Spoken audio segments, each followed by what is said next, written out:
Okay, we're recording now, Anders and myself. Welcome back to the ninth webcast on problems facing American democracy. And both Anders and I have allergy attacks, so we'll see how long this video lasts. But we have an important topic to discuss today. We were going to talk about infrastructure once again, but something else happened during the week that sort of sidetracked us. And something very important.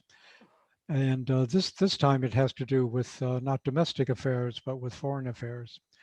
And I'm referring, of course, to President Biden's decision to withdraw troops from Afghanistan. And he gave a big press conference about this in the treaty room of the White House, which was the same room where George W. Bush famously or infamously announced the would be an attack on Afghanistan and started the never-ending war on terror.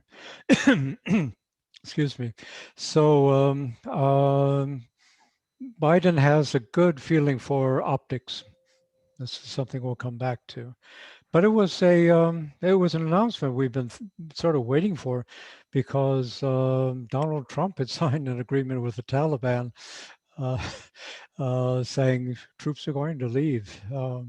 Well, now this year. So then the question leading up to this was: Is Biden going to honor that?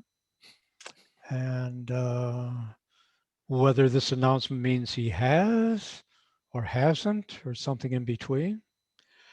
I'll ask Anders to fill us in, give us an account of what has happened, why it's important, and above all, what was your response to this rather perhaps surprising, not unanticipated, but still surprising announcement? What happened? Yeah, like you said, Daniel, Biden held a press conference announcing that the US is going to withdraw all troops from Afghanistan. And like my first thought was, okay, what exactly does this mean? What's the catch? Yeah, what's the catch? And like the catch seems to be, at the moment, there's about 2,500 US troops in Afghanistan, and another 10,000 roughly from different NATO countries, and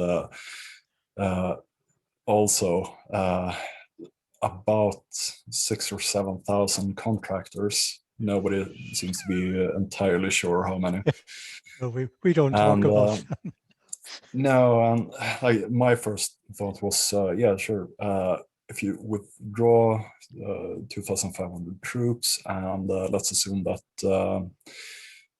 that Germany and Britain and everyone follows suit and withdraws their troops, Right.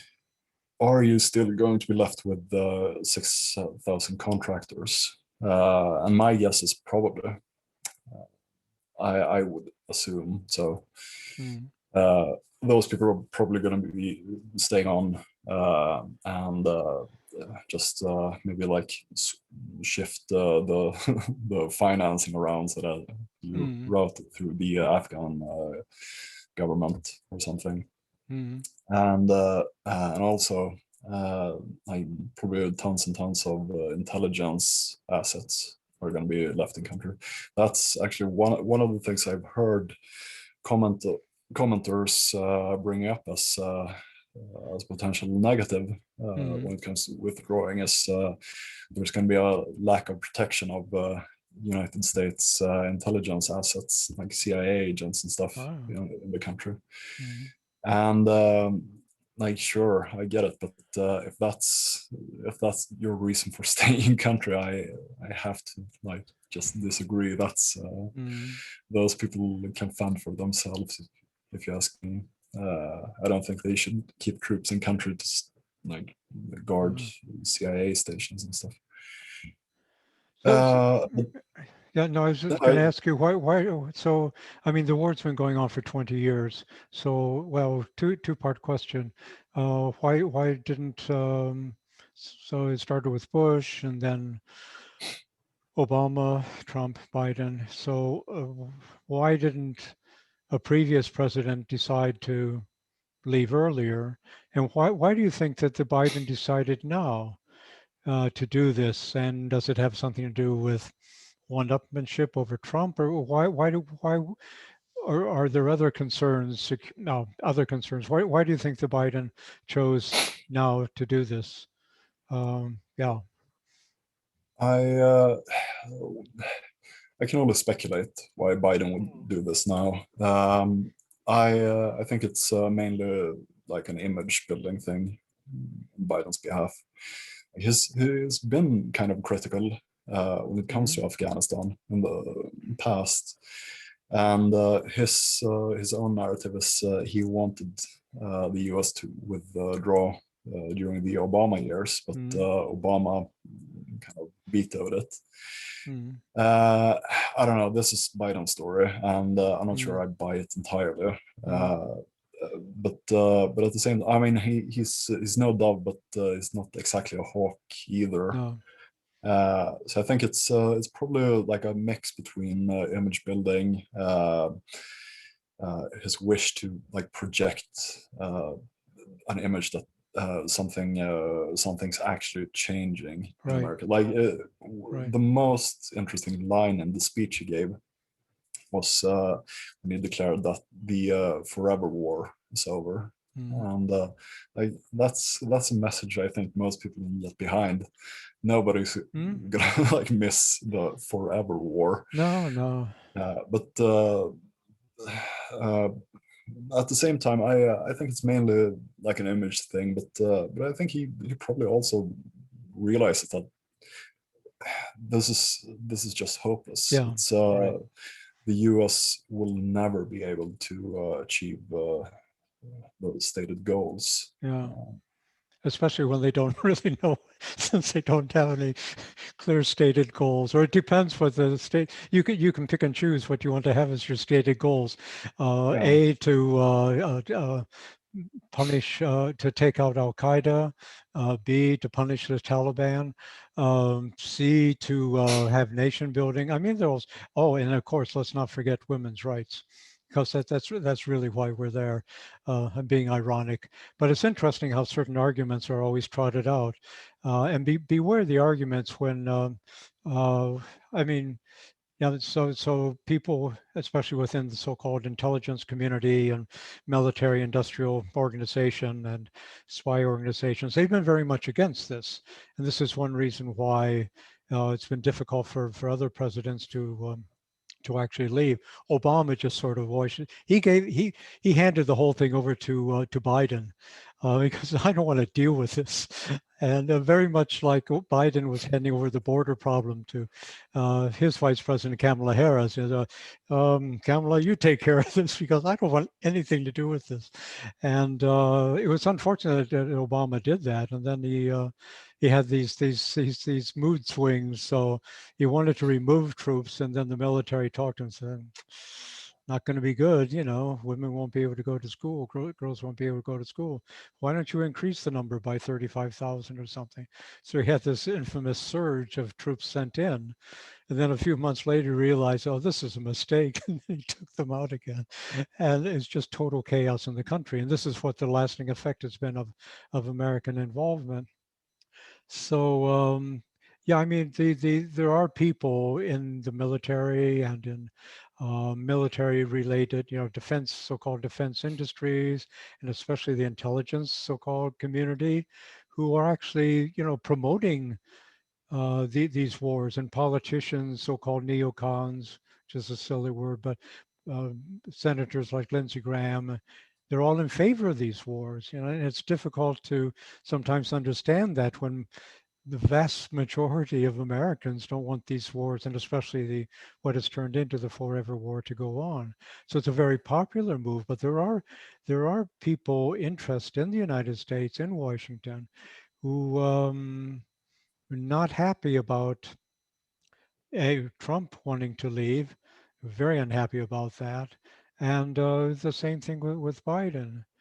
So you had these news reports that before Biden made his announcement, and also immediately after, the same arguments were trotted out. Well, girls won't be able to go to school, or we won't be able to protect the or eliminate terrorist threats. And but especially the thing about women's education in Afghanistan, this comes out as being a point that, to try to get people on board. And I think something similar is happening now regarding China and Russia.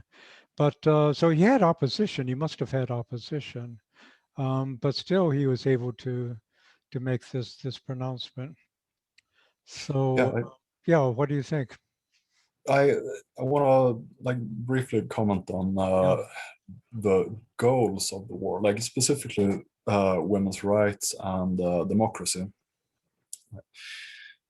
I think I get the intention, and I'm fully behind it. Like, who doesn't want improved women's rights in Yeah, Afghanistan? exactly. Oh, yeah. But the problem is, if you come in as like an invading force, you invade the country, you take over the government, you install your own. I don't want to say puppet government because that's absolutely wrong. Mm, But at the same time, a government elected under an occupation right. won't ever be seen as like No, completely legitimate no. by the locals. Mm, That's just a fact, and especially a government as corrupt and incompetent as the previous government and mm, Karzai's government. right. Uh, President Ghani seems to be a lot more competent, Mm, but at the same time, uh, like if your starting point is you come in as an invader mm. in a country which is famously like strictly like if there's one thing that can unite Afghan people, Oh, it's a common struggle against outside forces. And exactly. if you associate women's rights and democracy Mm, with this foreign occupation, it's never going to be no, popular. It's no. it's going to be seen as like something brought in and imposed by Exactly. Americans, Yeah. and I think that's a mistake. Like, women's rights in Afghanistan are incredibly important, but Yes. this isn't the way to do it. And Yeah. also, as we've seen over the past 20 years, there's no way to do this with military power. No. The best you can hope for is just uh, drawing down to like the minimum number of troops that needed to make sure the elected government doesn't fall. Mm, But at that point, you're basically just stalling for time. right. So I think, like, even if you take take the foreign policy establishment in the US at their word, uh, and assume that they have good intentions, I think it's the wrong way to go about it. Right. It's Definitely. completely misguided. This isn't the way to No. bring democracy to countries, No, and we've just seen this yeah. time after time I was going to say. in Iraq Mm, and in Libya right. as well. Uh, it's um, it's and now 20 years later we're in a position where some people are saying that, yeah, if the US withdraws their troops, the Taliban are going to take over again. Mm, Or option B, there's going to be a civil war between the Taliban and IS and various other groups. yeah. And I mean, sure, that might happen. Mm, That's a very real risk. But at the yeah. same time, if you stay for 20 more years, No, I mean it's then yeah. in 2041, you're going to be in the same situation. Yeah. Uh, No, exactly. No, it's not going to work. You say it's a tried and proven method of American foreign policy. Unfortunately, you can see the effects in various countries, as you mentioned, and Iraq is an excellent example. That the invasion of Iraq took place 2 years later. So, and nobody wants to talk about nation building anymore today. But I mean, this the tricky thing about the criticism, because again, I mean, yes, obviously I'm in favor of women's rights in Afghanistan and so forth, and maybe a country run by the Taliban isn't exactly, you know, the country I would choose. But the thing is, things don't get any better. I mean, in America, it's also it has its hand in creating these conditions. Um, but of course you want, you're for democracy, you're for these things. And this is a way of getting people, you know, the American public on board. And this is what I'm thinking about, just jump forward to contemporary situation for a second, um, which I find very troubling in American foreign policy as outlined and implemented by Biden and his Secretary of State Blinken. This sort of a very aggressive approach to Russia and China. And again, I'm not saying these are the greatest countries in the world or anything, um, but that they're attacking them. They're using human rights. You know what's happening to Navalny, what's happening to the Muslims, and these are horrible things, definitely. And the takeover and the suppression of democracy in Hong Kong and the threat to Taiwan. But the American foreign policy establishment, and Biden is part of that, I mean, they're trumpeting these things. Meanwhile, Russia, I think, is playing a very smart game about placing its troops in strategic places. That's the real danger. But I mean, it looks like to me that, okay, Biden and company, we're you know, we're going to get out of Afghanistan, and it might have very bad consequences. You don't have to be a supporter of the military-industrial complex or whatever to fear that. But uh, what are they going to do instead? And like you mentioned earlier, to free up resources, definitely. I mean, this is I don't know how many billions of dollars this cost a day or whatever. Obviously Biden and his foreign policy team, they see, and they've said this, you know, the rising dangers are China and Russia. So we have to deal with them. But okay, well, you'll be open about it and don't say that we're there to protect human rights and the Muslim minority and so, oh, give me a break, you know. But I find this sort of, so people don't buy into this. It wasn't to create democracy, and maybe in some part of their minds they actually believe this. I know in teaching political science, the thing was American foreign policy is comprised of different things, idealism and realism and all the rest of it. I've become more cynical. I just don't see it, but maybe on some level they think what we did in Afghanistan and Iraq was something good. But I mean, no. Look at the recent. Oh, and also I think uh, promoting democracy might have been part of it for at least some people involved in making these Yeah. decisions, but it's far from the only point of No. the invasion 20 years ago. Like, No.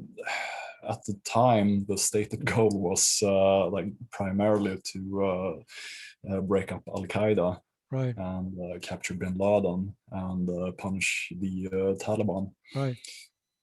And It was 20 years ago. Yeah. yeah, that's how it started. Mm. And like a lot of people speculated at the time, especially after the Iraq invasion as well, that encircling Iran might have had something to do with it. Oh, Um, good and point. Good point.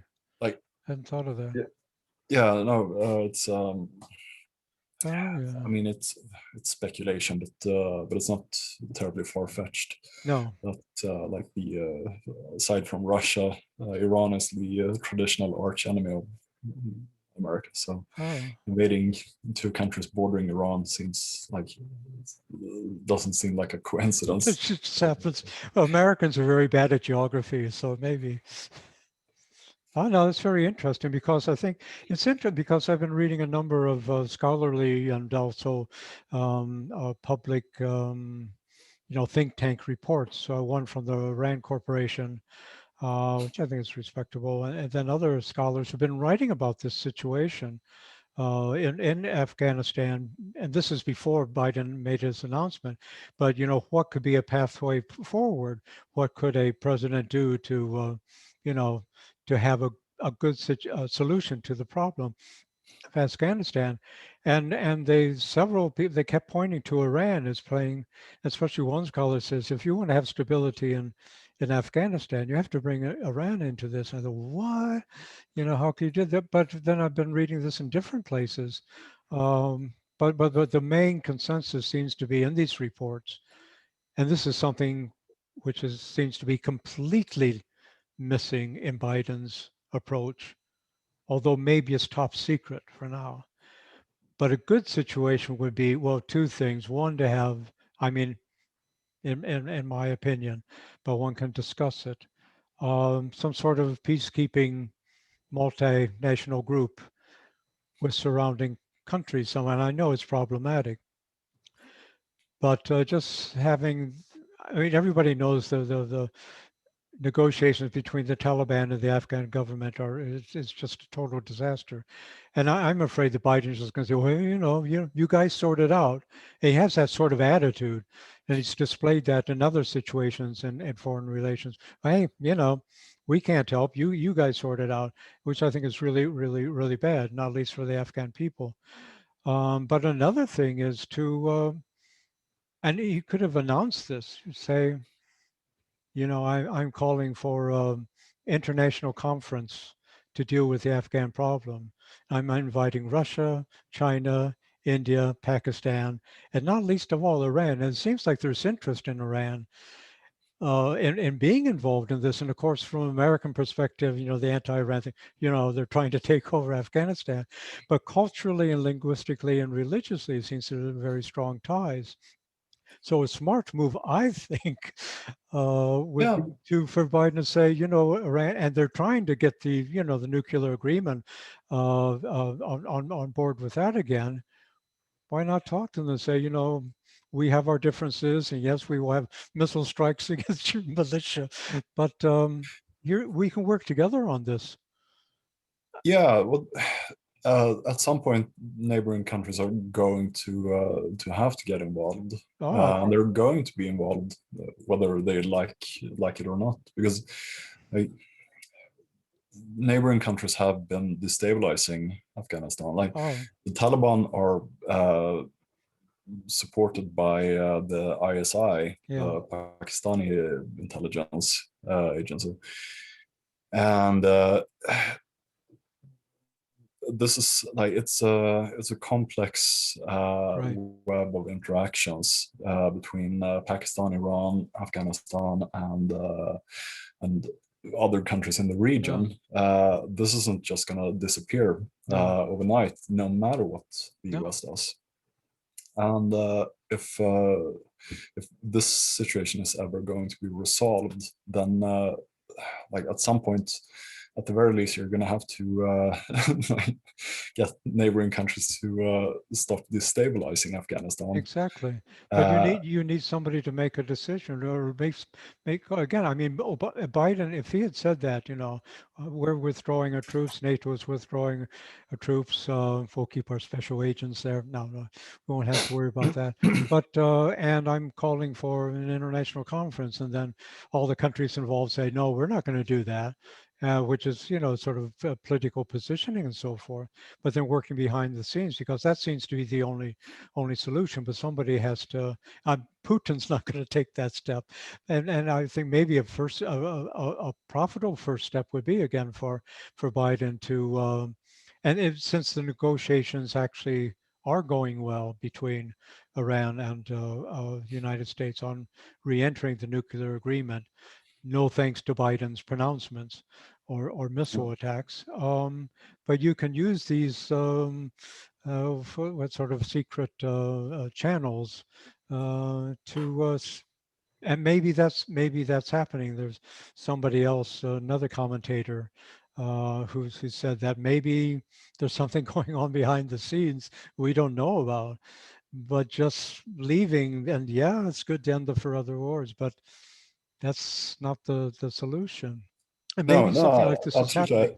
Yeah. And I think you're right. There's like it's I'd be surprised if there wasn't like diplomatic Must be. engagement behind the the We scenes. hope. But also like your points well taken. The only solution to this situation ultimately is a political solution. Oh, There's no military solution to no, what's happening in no. Afghanistan. Um, and this goes for most conflicts going on Oh, in the world today. This isn't like 1944, no. where you, you can solve political problems with massive tank battles and atomic Oh, bombs. That's not going exactly. to work here. Yeah. People are going to have to come up with some kind of Right. political solution. Right. And one of the arguments I've heard for keeping troops in Afghanistan Mm. is the U.S. won't have any leverage in negotiations without troops on the ground. But also, that's Mm. I don't think Oh. that's correct. I think U.S. troops on the ground are mostly a liability at this point, Oh. Exactly. because uh, anti-government groups in Afghanistan can just use them to Yeah. rally fighters to their groups Right. and against the Afghan government. Right. So I think it's entirely counterproductive to seek Mm. any form of like, military solution to this. Right. Like I said, it has to be a political effort, and Yeah. neighboring countries have to be involved. And the U.S. is going to have to swallow its pride and actually engage with Iran and Pakistan and have serious discussions with Oh. them as well about the future of the Exactly. country. Also, one of the state goals for the U.S. effort in Afghanistan has for like 10 years now has been like one of many points.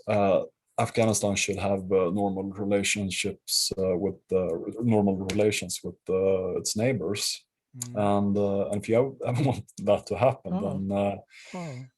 you better start talking to people Yeah. and start listening to people, I Yeah, think. there's something to build on. Maybe there, yeah, maybe something is going on, but the preconditions are better. And also, I saw a statement from the Pakistani president, prime minister, whatever I forget, but saying that they hope to have better relations. They felt that the current administration was.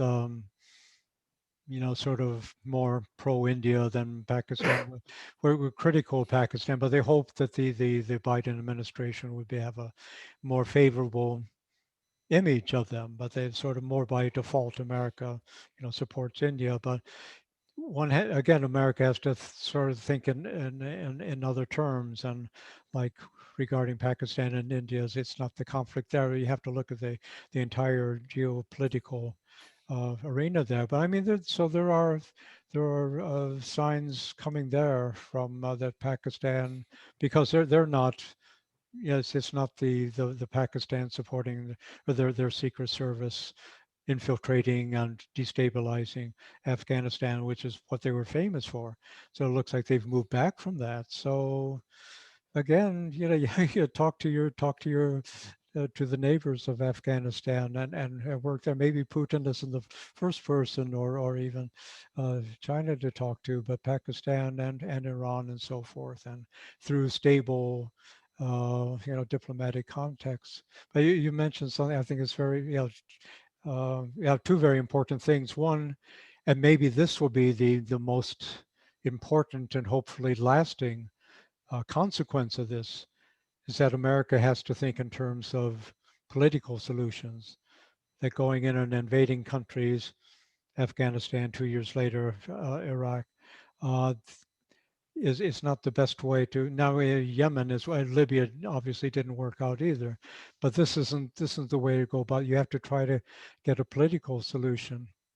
The other thing is that you said that maybe America has to swallow its pride, which I think is going to be much more difficult, because I see this with Biden. I said when Kerry made his appearance first in the Paris, said, "We're back, America's back. We're going to take care of things." And having lived in Europe now for most of my life, where have you been for the last 4 years? And I mean, the world has changed, but the way, so still talk about our allies and so forth. It's like World War II. This is a totally different world. And if you're going to Yeah. cope with it, you have to, the thing about pride is a very, very important stumbling block. And I think, unfortunately, the only president in recent history who understood that is Barack Obama. And he didn't really have the tools in foreign policy, but and I can't point to just one specific thing, but he seemed to understand, and the people I met in Stockholm at the embassy understand the world is changing, and we have to change with it. And we're not the post World War II superpower anymore. And we have to learn how to live with other people. But that's totally gone out the window. And then Trump had his own sort of, America first thing. But Biden and his whole Washington career. But I think that would make a very important difference in American foreign policy. We're not the only ones, you know. No, and some stuff can't be solved with brute force. That's Exactly. and like talking about like going forward, like when it comes to Afghanistan and the withdrawal, a lot of people are speculating about what's going to happen, and that's important. But at the time, we can only like speculate. I think Uh, it's probably a good idea to look backwards as well and mm, think about what actually went wrong, and especially for America, because like if there's one lesson to take away from Afghanistan over not just the past 20 years, but the past 40 years, mm. it's like don't fund uh, militants. It Don't seemed like a great idea at the time. yeah, don't do it. It's a bad idea. Um, it's like if anything, I think that's the Yeah, takeaway here. exactly. The only good solution to Afghanistan, the perfect solution is basically to turn back time 40 years and not fund the Mujahideen, Mm. Oh, and not get involved, oh. not to think that you can sort situations out Mm. like across the world by either invading or by using Mm. local proxies as like Right, cat's paws to right, serve exactly. your foreign policy agenda. Yeah, If you do, there's going to be blowback right. at one point. And just looking at Afghanistan, it's fairly obvious that like this is to a large extent a situation created by both US intelligence and also, as we mentioned, Pakistani intelligence, Mm. ISI. Oh, And I think that's a real lesson here. Just don't, like Obama famously said at some point, don't do stupid shit. That's the lesson. I think that's probably the best uh, takeaway. exactly. Uh, at the moment, we're in a situation where there's no good solution to this. Mm. Like I said, the US can stay in Afghanistan, but that's not going to help things long term. Mm. And if the US withdraws, there's like a real risk of collapse and civil war and Yeah, stuff. But it's too late. There's the damage is done basically, yeah. and best you can do now is just try to talk to people and reason with people and try to like handle handle a bad situation like Yeah. grown-ups basically. Well, hopefully, again, there are, secret contacts being made and negotiations, or at least contacts started. I hope so, because unfortunately, also with Biden and American foreign policy, the way it looks at the world is, okay, we sort of screwed up here, we're going to leave, and then goodbye, and that is disastrous. And if one learn from the experiences that you're talking about, that this sort of it goes back to our first video about an end and a new beginning, about the inauguration. Americans think in terms of this. So just, and like Vietnam, like Vietnam never happened. And yeah, we'll learn from that. That lasted about 2 days. Uh, and then we're going to learn from Iraq. We're going to learn from Afghanistan. 20 years in Afghanistan, almost as long in Iraq. And there's still a military presence in Iraq. So and you have these failed attempts and having proxy wars and all the rest of it. I mean, one thing I think that is going to end that is just the financial thing, and also trying to start a proxy war in China or Russia. It's not going to work out well. I think even the military masterminds realize this. So. So those things are probably at an end, but again, it's just sort of you go into a country, mess it up totally, and no, America is not only to blame, and the Taliban has done this, that, and the other thing, but I mean, in some way, you have to sort of take responsibility for what you've done, your part in the conflict, and America is is not good at doing that, and that's another thing I wish he had said in his speech. And we are going to make reparations to the Afghan people. And the people say, "What? Tax dollars going to them?" No, no. Yeah, well, you already have billions going to a corrupt government, so why? But it's this narrow way of looking at the world, and again, as it goes back to sort of World War II mentality when there was a grounding in reality. But Biden is very much a part of that generation. Yeah, and like you're implying, there's a real problem of nationalism here. Mm. Just hoorah, let's go get them, and Exactly. this idea that America has to be the most powerful country in the world, and if it is, then it's almost like sacrilege to imply that there's something America cannot do in other countries. Exactly. But if you don't want to stomp around and just like impose military rule abroad, which should be absolutely an idea that's absolutely disgusting to most Americans. I mean, it's pretty far from, from a free and open and democratic society. Exactly. Then you have to come to terms with the fact that some people disagree with you, and some people don't have the same ideas about how society should be run as you do. And I mean, at some point, you cross a line where it's okay to, in my opinion at least, to just point fingers and say this behavior isn't okay. Like we said, totally behind women's rights in Afghanistan, and what the Taliban did wasn't in any way acceptable. No. However,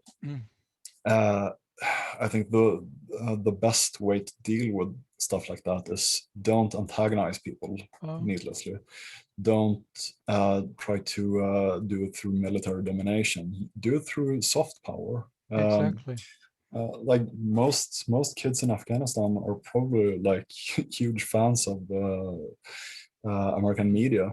Like most kids around the world are. Try to just corrode bad social norms through TV broadcasts and movies and stuff. Like that, I think American soft power is completely underrated. Right. Like that's the reason why Sweden is as Americanized as it is. Because every Swede my age has grown up on American pop culture. Yeah, definitely. And like speaking from experience, that sort of stuff works. It does. It does, and I think that sort of stuff can work in places like Afghanistan as well. And I think, to be honest, it probably works way better than invading. And I think so.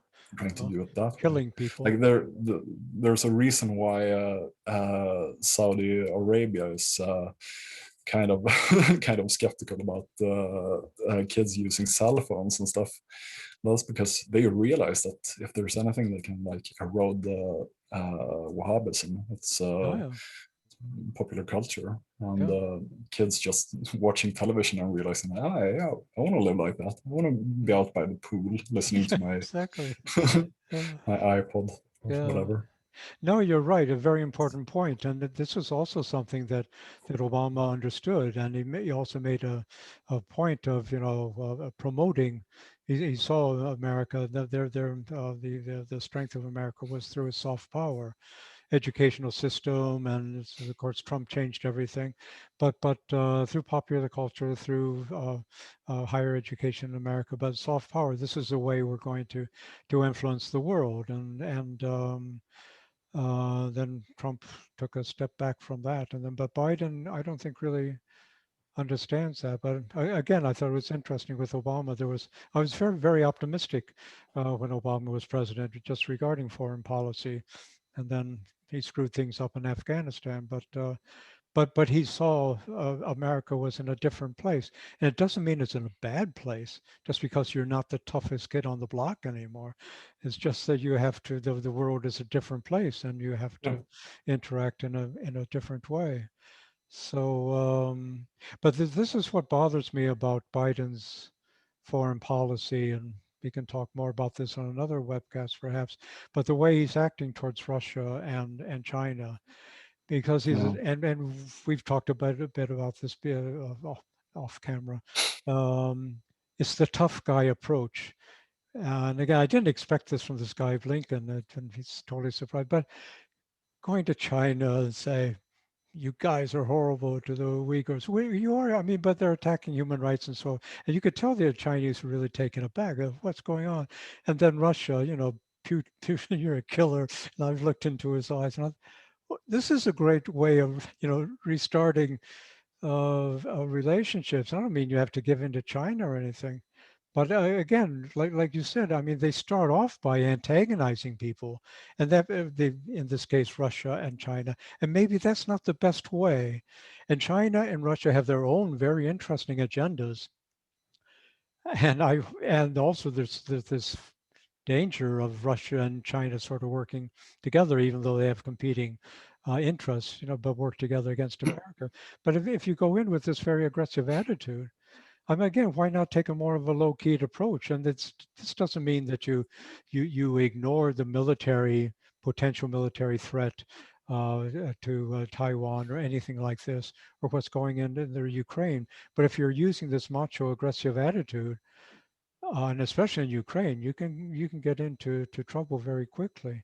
There's other Yeah. ways of having diplomacy, I would think, but that I was hoping there'd be a different type of diplomacy. When the State Department finally replenished its employees from the Trump purges, that there would be something a bit better than what Biden is offering us. And maybe I'm wrong in my fears, but Uh, it seems incredibly stupid to me as well, because like America isn't going to launch a war on China or Russia, no. for that matter. Like there's, I think it's safe to assume that even the people in charge of all these historical bad decisions aren't willing to go to like nuclear war with China over Taiwan, No, but which is what could happen if, but accidents can happen. yeah, So somebody no, fires on exactly, somebody else's which ship. is why Well, it's, Ukraine is even worse. Yeah. yeah, it's that's why it's incredibly stupid and Oh. irresponsible, because Um, like uh, there's nothing to be gained from antagonizing oh. Russia or China. All you're doing is providing both Russia and China, their governments, with an external enemy Oh. uh, to hold over the head of their own peoples, basically. Mhm.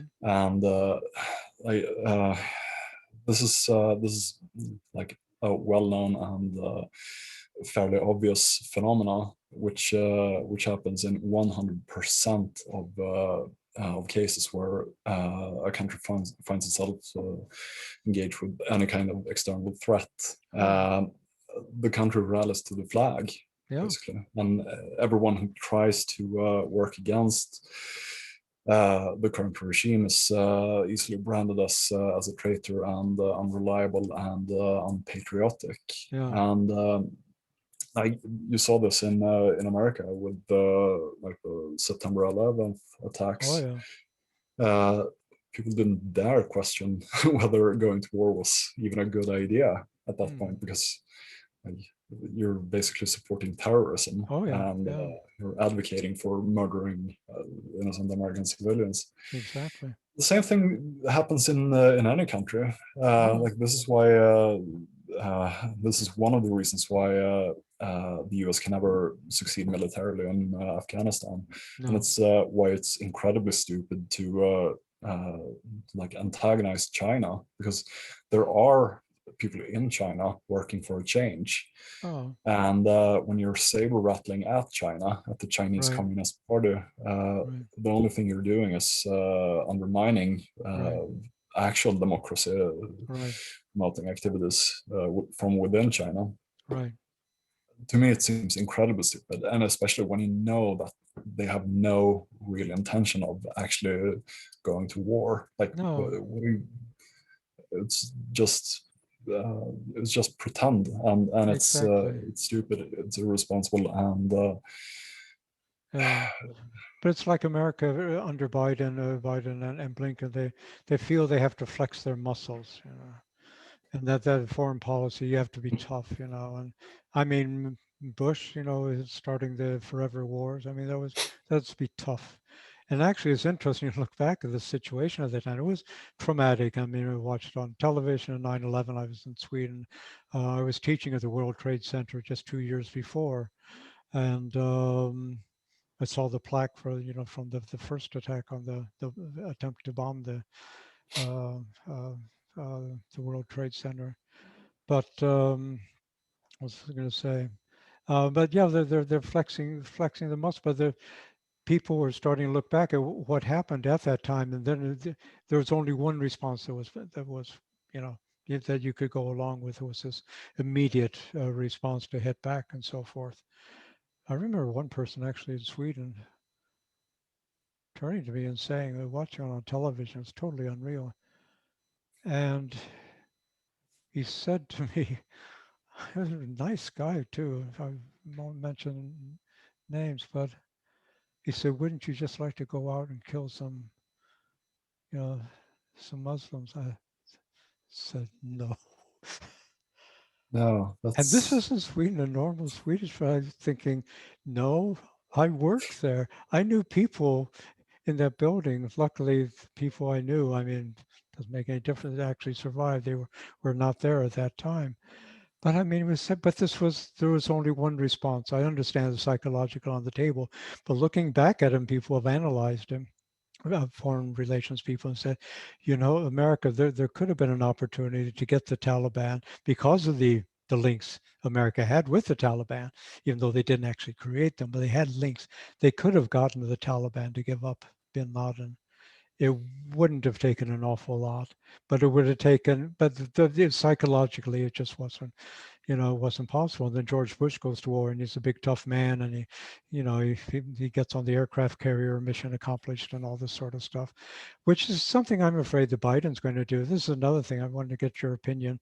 Uh, I find it very troubling that Biden mentions 9/11 as the exit date. I mean, he said that the troops will be out way before 9/11, and we don't know if that's actually going to happen or not.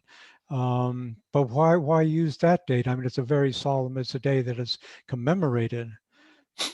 But what I don't want to see is it turned into mission accomplished. You know, Joe Biden in military garb and his sunglasses. I mean, maybe this is beyond the realms of possibility. But why mention 9/11 in that context?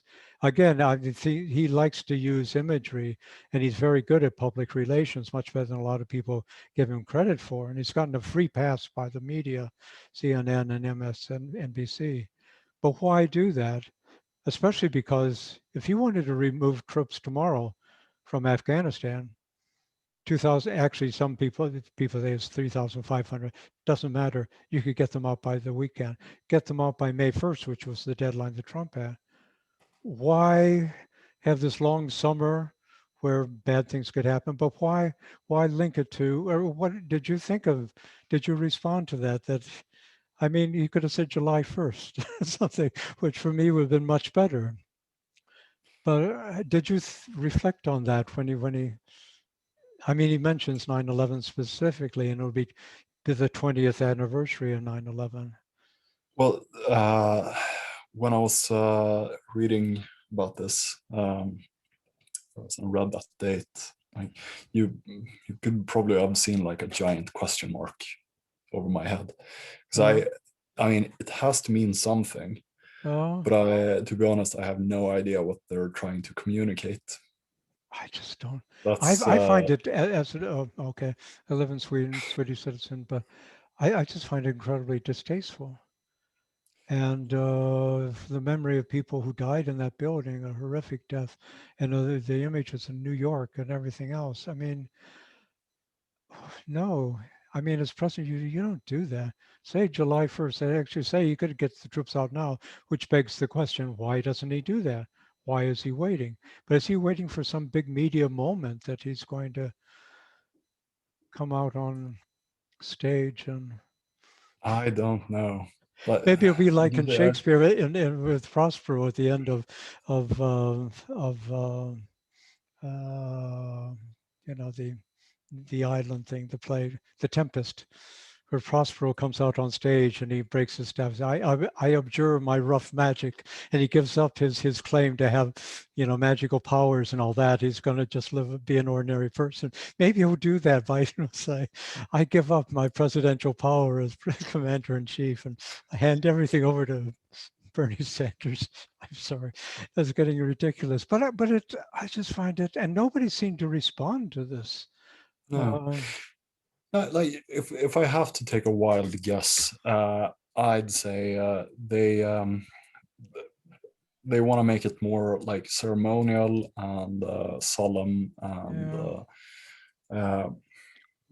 like symbolic, but Yeah. I don't Yeah. think like there's nothing in Biden's press conference No. to communicate why, No. what the symbolism would No. be. Exactly. So it's just like vaguely symbolic and excuse me, Yeah. vaguely like symbolic and ceremonial, and I think that's if I have to take a guess, that's it. Someone just came up with the idea and everyone thought, yeah, that sounds good. I know.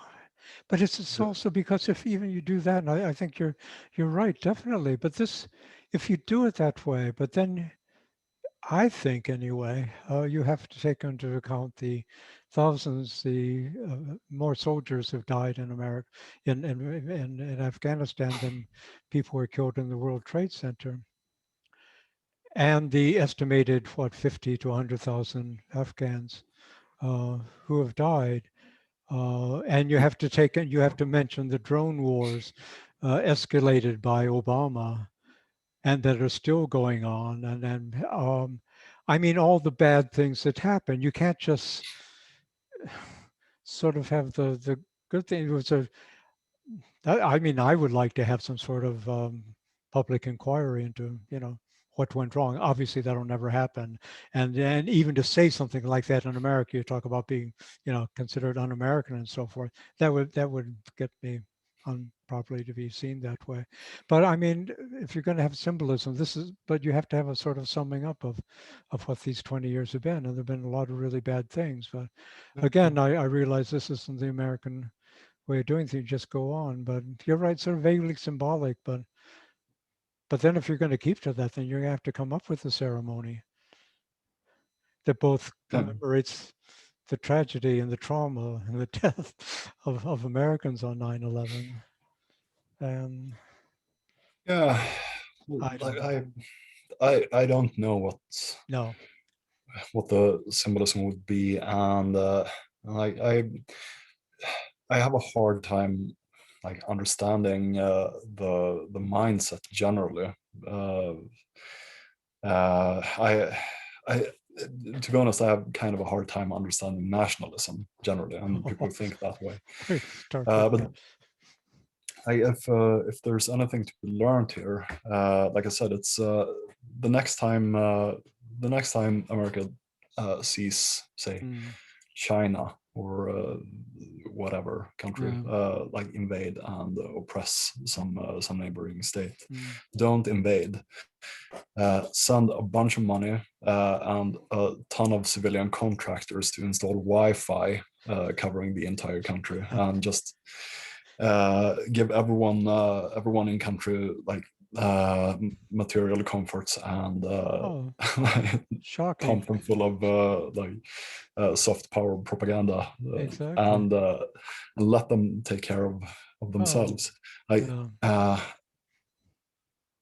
No matter what you do, like as like a state ceremony around 9/11, it's gonna be pretty dark, because it's a monument to like 2 decades of complete failure and needless loss of human lives and misguided attempts to bomb people into into supporting democracy and women's rights and stuff.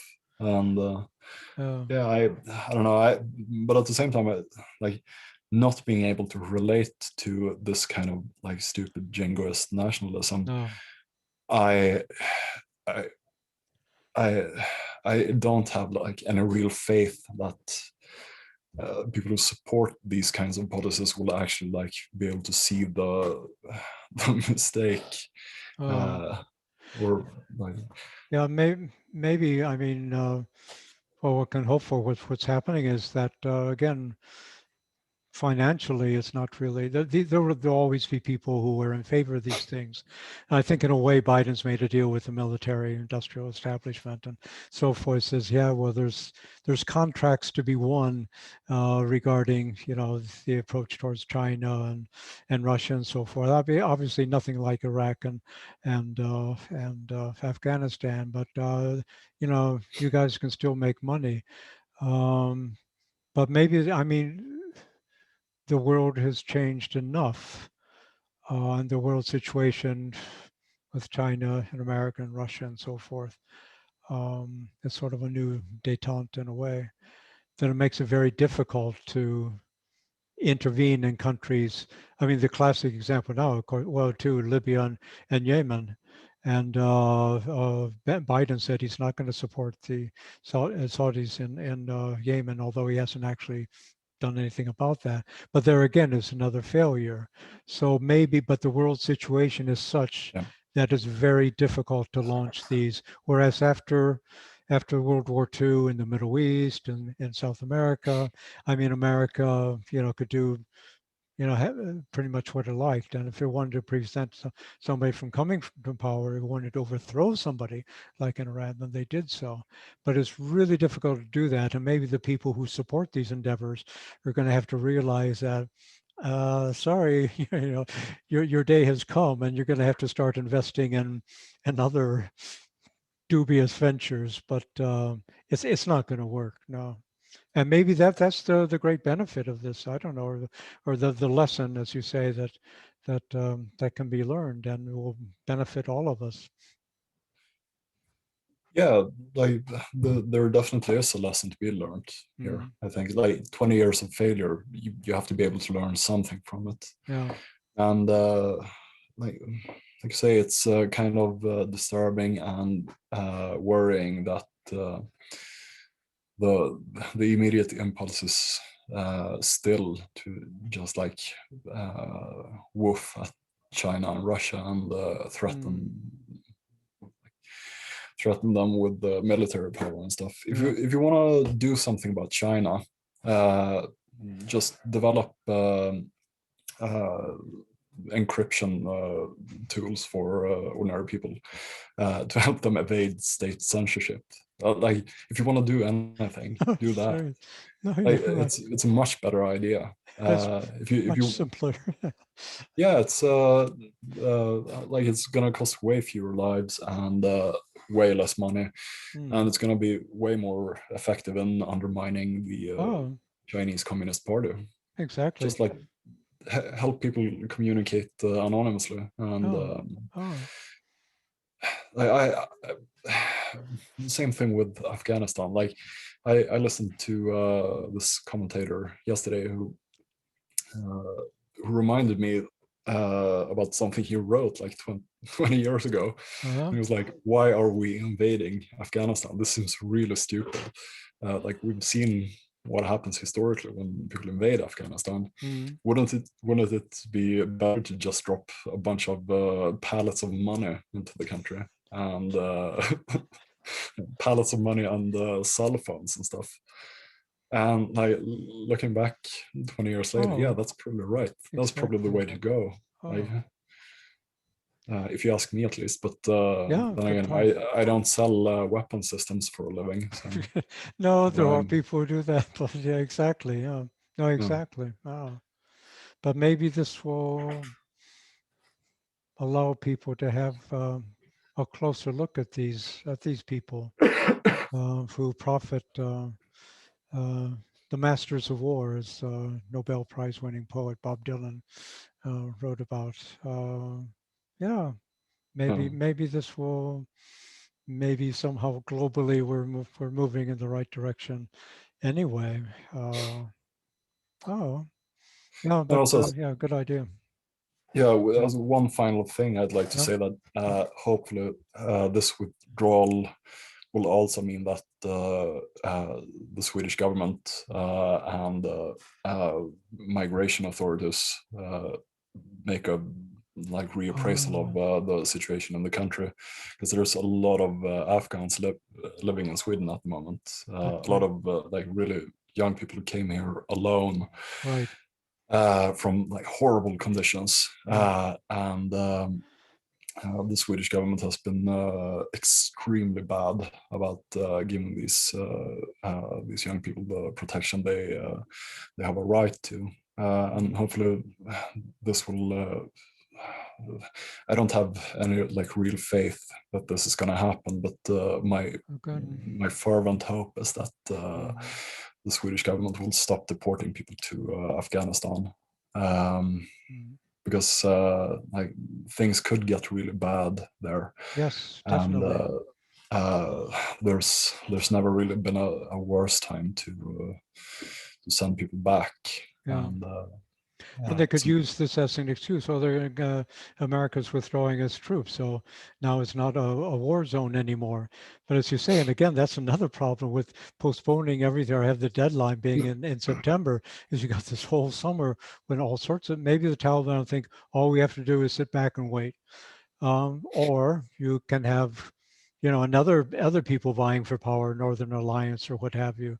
You can have a much worse situation. And yeah. so yeah, that's very good that you mentioned that in a word of caution for the Swedish government not to do silly things like that, because as you say, an awful lot of especially young people arriving here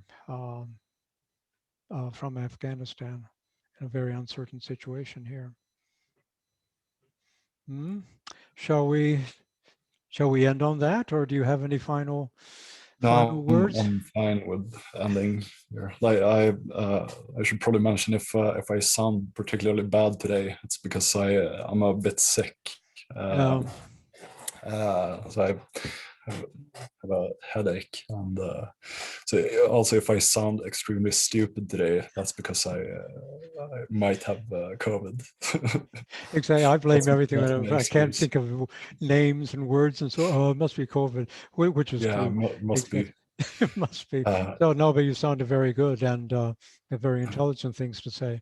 So yeah, I think we had a very good discussion, and thank you very much for uh, being able to do this despite your health. I'm just suffering from allergies, but yeah, that's a minor thing.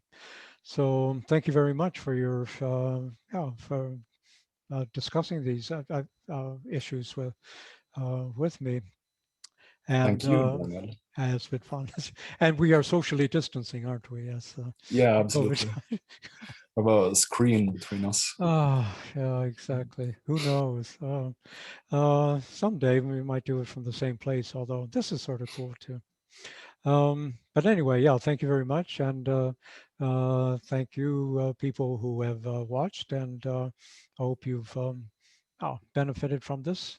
These are our personal views, and you're obviously free to have your own views, but we try to illuminate and a number of different controversial issues. And no, we don't have final solutions, but we find that they're all very important issues to discuss. So we'll see what we come up with next week. I'm not going to say anything about infrastructure, but we'll just see. We'll see. We'll come up with We'll something. see what happens. We'll see what happens. I don't dare say anything. So yeah, we'll see. But we'll have something to talk about next week. There's always something to talk about. So I will stop recording. And again, thanks, Anders. And thanks Thanks. to everyone. And goodbye.